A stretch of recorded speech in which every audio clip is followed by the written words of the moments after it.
नमस्कार, स्वागत है आपका इंडिया गेट टीवी पर। मैं हूं अजय सेतिया। मित्रों, जो लोग अभी तक गलतफहमी में थे, उन्होंने भी 5 राज्यों के चुनाव नतीजों के बाद मान लिया है कि भारतीय जनता पार्टी का मुकाबला करना इतना आसान नहीं है। भारतीय जनता पार्टी की जड़ें अब जनता में जम चुकी है। भारतीय जनता पार्टी अब बड़ी ताकत बन चुकी है। उनकी यह गलतफहमी अब दूर हो गई है। लेकिन उन्हें अब आम आदमी पार्टी से उम्मीद जगने लगी है। उन्होंने यह कहना लिखना शुरू कर दिया है कि यह चुनाव भारतीय जनता पार्टी नहीं, अलबत्ता आम आदमी पार्टी ने जीता है। भारतीय जनता पार्टी ने तो अपनी सरकारें बचाई हैं, भाजपा की सीटें घटी हैं, लेकिन आम आदमी पार्टी ने पंजाब में दिल्ली की तरह झाड़ू फेरकर खुद को भविष्य की धुरी बना लिया है। कुछ महीने पहले उन्हें तृणमूल कांग्रेस में उम्मीद दिखने लगी थी। वे ममता बनर्जी को विपक्ष की राजनीति का भविष्य का केंद्र बिंदु बना रहे थे। ये वही लोग हैं जिन्हें 5 महीने पहले चरणजीत सिंह चन्नी का पंजाब में मुख्यमंत्री बनना कांग्रेस के तुर्प का पत्ता लगने लगा था। अब उसी कांग्रेस और उसी चरणजीत सिंह चन्नी को हराने वाली आम आदमी पार्टी उन्हें भविष्य की आशा की किरण दिखाई देने लगी है। केजरीवाल विपक्ष की राजनीति का नया केंद्र बिंदु लगने लगा है। अब ममता बनर्जी की जगह केजरीवाल ने ले ली है। कुछ साल पहले उन्हें प्रियंका गांधी भी कांग्रेस के तुर्प का पत्ता दिखने लगी थी, क्योंकि उन्हें प्रियंका की शक्ल इंदिरा गांधी जैसी दिखती थी। मैं उन लोगों की बात कर रहा हूं जिन्हें भारतीय जनता पार्टी से नफरत है, हिंदुओं से नफरत है। वे उस हर शख्स में उम्मीद देखते हैं जो भारतीय जनता पार्टी को हरा सके। जो लोग 1 महीना पहले कहते थे कि 5 राज्यों के चुनाव 2024 का सेमीफाइनल है, अब वे उसको सेमीफाइनल मानने को तैयार नहीं हैं। उनकी नई दलीलें हैं कि किसी एक चुनाव का दूसरे चुनाव पर कोई असर नहीं होता। अपनी बात को वजनदार बनाने के लिए वे याद दिलाते हैं, जब केंद्र में भारतीय जनता पार्टी की सरकार थी, अटल बिहारी वाजपेयी प्रधानमंत्री थे, लाल कृष्ण आडवाणी गृह मंत्री थे। तब भारतीय जनता पार्टी ने राजस्थान, मध्य प्रदेश और छत्तीसगढ़ विधानसभाओं के चुनाव जीते थे। इसलिए अटल आडवाणी ने 2004 के लोकसभा चुनाव वक्त से पहले करवा दिए थे, क्योंकि यह मान लिया गया था कि ये सेमीफाइनल के नतीजे क्योंकि भाजपा के पक्ष में हैं, इसलिए यह सही समय है जब लोकसभा के चुनाव भी करवा लिया जाए। लेकिन जिन 3 विधानसभाओं के नतीजे सेमीफाइनल माने जा रहे थे, लोकसभा चुनाव के नतीजे उससे उलट निकले। भारतीय जनता पार्टी लोकसभा का चुनाव हार गई, उसकी सीटों में अच्छी खासी कटौती हुई और कांग्रेस से 7 सीटें कम आई। उनका तर्क है कि हर चुनाव दूसरे चुनाव का आईना नहीं होता। यह बात सही साबित होती है 2003 और 2004 के चुनाव को लेकर। विधानसभा चुनावों की अपनी तासीर होती है और लोकसभा चुनाव की अपनी तासीर होती है। ये सारे तर्क उनके सही हैं। वे एक और उदाहरण भी देते हैं कि 2014 के लोकसभा चुनावों में बुरी तरह हारने के बाद आम आदमी पार्टी 2015 में दिल्ली विधानसभा का चुनाव जीत गई थी। यह बात 2019 में भी दोहराई गई थी, जब 2019 में दिल्ली की 7 लोकसभा सीटें आम आदमी पार्टी कांग्रेस सब हार गए थे। तब भी जब 2020 में विधानसभा के चुनाव हुए तो आम आदमी पार्टी फिर जीत गई। फिर वे 2018 का तीसरा उदाहरण भी देते हैं, जब कांग्रेस मध्य प्रदेश, छत्तीसगढ़ और राजस्थान में जीत गई थी तो उन्हें कांग्रेस में आशा की किरण दिखाई देने लगी थी। लेकिन 2019 के लोकसभा चुनाव में कांग्रेस इन तीनों राज्यों में भी बुरी तरह हारी और पूरे देश में भी बुरी तरह हारी। भाजपा की सीटें बढ़ गई, कांग्रेस वहीं की वहीं रही। इन्हीं तीनों तर्कों के बाद वे खुद असहज हो जाते हैं, क्योंकि वे जानते हैं कि अब देश की जनता विधानसभाओं में भी भारतीय जनता पार्टी को प्रादेशिक नेतृत्व और नीतियों के कारण नहीं, बल्कि राष्ट्रीय नेतृत्व और राष्ट्रीय नीतियों के कारण जिता रही है। डबल इंजन सरकार का जो फायदा है वो राज्यों को दिखाई देने लगा है और उसका असर विधानसभा चुनाव नतीजों में दिखने लगा है। अब भारतीय जनता पार्टी का लोकसभा में पलड़ा भारी है, इसलिए प्रदेशों में पलड़ा भारी होता जा रहा है और जहां जहां भाजपा की सरकारें 2014 के बाद बनी हैं, वहां दोबारा जीत रहे हैं। अब उनका तर्क यह है कि 2004 में भाजपा क्यों हारी थी। उनका कहना है कि भाजपा की लोकप्रियता घट चुकी थी, लेकिन वो 2003 को सेमीफाइनल मान करके जल्द चुनाव कराने के लिए तैयार हो गई थी। लेकिन यह सच नहीं है। यूपीए की सरकार क्यों बनी थी, इसके सच को जानना जरूरी है।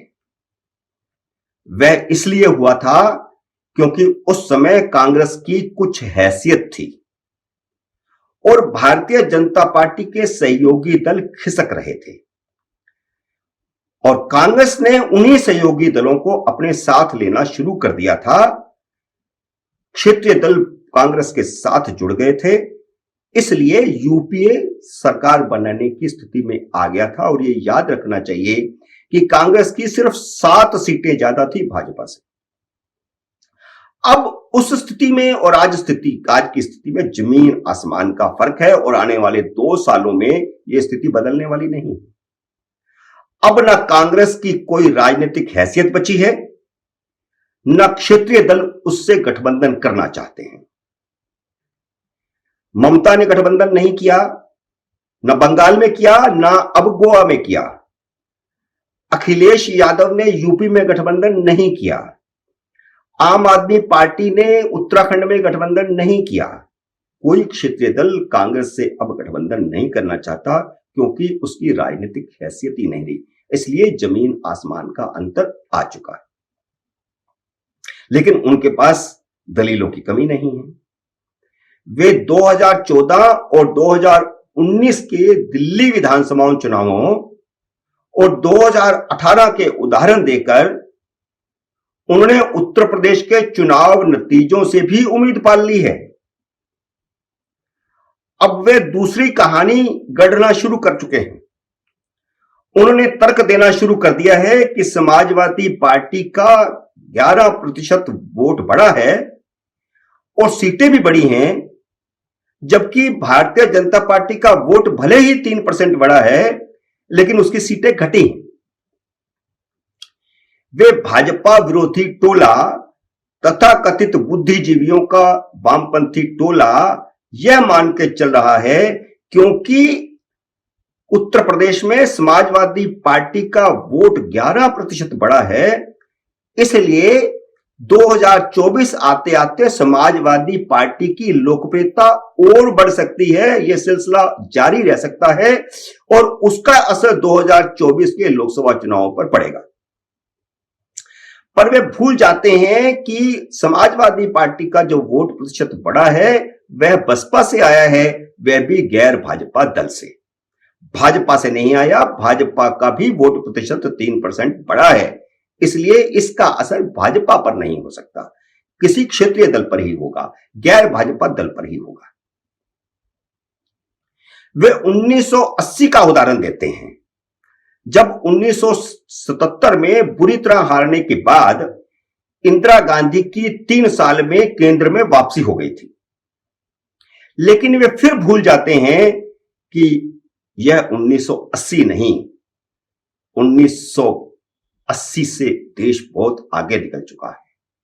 40-42 साल पुराने उदाहरण देने का कोई मतलब नहीं। वे उदाहरण देते समय भी यह भूल जाते हैं कि 1980 में आपसी वैचारिक लड़ाई और फूट से जनता परिवार ने अपनी साख गंवा ली थी। 77 में कांग्रेस को हराने के बाद वे आपस में इतना लड़े कि देश की जनता मानने लगी कि कांग्रेस ही राज कर सकती है, ये राज नहीं कर सकते। वे आपस में लड़ मर करके ही उन्होंने अपनी सरकार गिरा ली थी। लेकिन अब एक ही विचारधारा और एक ही पार्टी की सरकार है और नेतृत्व भी इंदिरा गांधी जैसा मजबूत है। उस समय जो हालत जनता पार्टी की थी, अब वह हालत गैर भाजपा दलों की है। अगर वह उदाहरण देना है तो वह उदाहरण तो अब उल्टा है। वैसे दिल बहलाने को गालिब या ख्याल अच्छा है। दुनिया उम्मीद पर जिंदा है तो आप भी उम्मीदें पाले रखिए। लेकिन सच यह है कि भाजपा को हारता हुआ देखने वालों ने 2024 की उम्मीद छोड़ना शुरू कर दिया है।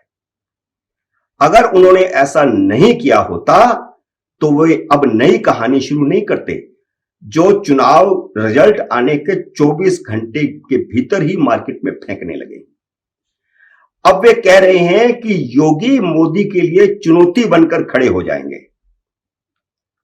ये वही लोग हैं जिन्होंने वाजपेयी के प्रधानमंत्री काल में उनके बाद कौन की मुहिम चलाई थी। वे लालकृष्ण अडवाणी की बजाय जसवंत सिंह को प्रोजेक्ट कर रहे थे। उनका मकसद अडवाणी और जसवंत सिंह में वारिस की लड़ाई शुरू करवाना था। दूसरा मकसद यह था कि वाजपेयी और अडवाणी में दरार पैदा हो। उस समय वे काफी हद तक कामयाब हो गए थे।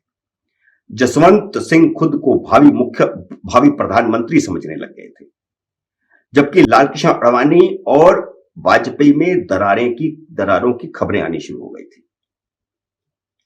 अंग्रेजी के एक बड़े अखबार के संपादक ने संडे स्पेशल आर्टिकल लिखकर जसवंत सिंह को प्रोजेक्ट किया था, जिसमें यहां तक लिखा गया था कि वाजपेयी उन्हें ज्यादा पसंद करते हैं बनिस्बत लालकृष्ण अडवाणी। अब उन्हीं ताकतों ने भारतीय जनता पार्टी नेतृत्व में एक दूसरे के खिलाफ साजिश करवाने और एक दूसरे को शक की निगाह से देखने के बीज बोने शुरू कर दिए। नतीजा आए अभी 24 घंटे नहीं हुए और 24 घंटे के भीतर ही इस तरह के लेख आने शुरू हो गए हैं। इस तरह के YouTube चैनल पर बातें आनी शुरू हो गई। योगी आदित्यनाथ की तारीफ में कसीदे पढ़कर उन्हें मोदी का विकल्प बनाने की मुहिम शुरू हो चुकी है।